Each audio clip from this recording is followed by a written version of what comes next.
சென்னை பனையூரில் அன்புமணி தலைமையில் பாமக மாவட்ட செயலாளர்கள் கூட்டம் நடைபெற்று வருகிறது. இது குறித்தான கூடுதல் விவரங்களோடு எமது செய்தியாளர் சக்திவேல் இணைகிறார். சக்திவேல், வணக்கம். இது குறித்தான கூடுதல் விவரங்கள் என்ன? நிச்சயமாக வணக்கம் பவித்ரா. பாமகவில் தந்தை மகனிடையே கருத்து மோதல் நீடித்து வரும் நிலையில் நேற்று பாமக நிறுவனர் ராமதாஸ் 2026 சட்டமன்ற தேர்தல் வரை நான் தலைவராக நீடிப்பேன், அதன் பிறகு அவரை இருந்தே கொள்ளட்டும் என்று செய்தியாளர்கள் சந்திப்பில் கூறிய நிலையில் இன்று செய்தியாளர்கள் சந்திப்பின் போது என் மூச்சு இருக்கும் வரை நானே தலைவராக இருப்பேன் என்று கூறியிருந்தார்.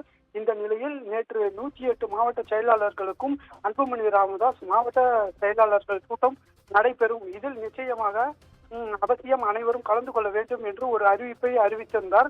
இந்த நிலையில் இன்று பனையூரில் உள்ள கட்சி அலுவலகத்தில் நடைபெறும் மாவட்ட செயலாளர்கள் கூட்டத்தில் சுமார் 100க்கும் மேற்பட்ட மாவட்ட செயலாளர்கள் இதில் கலந்து கொண்டுள்ளனர்.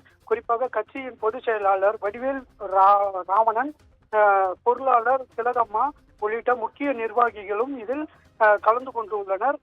தொடர்ந்து பாமக நிறுவனர் ராமதாஸ் மற்றும் பாமக தலைவர் அன்புமணி ராமதாஸ் இடையே யார் தலைவர் அதிகாரம் முதல் கருத்து மோதல் நிலவி வரும் நிலையில் இந்த அவசர ஆலோசனை கூட்டம் நடைபெற்று வருகிறது.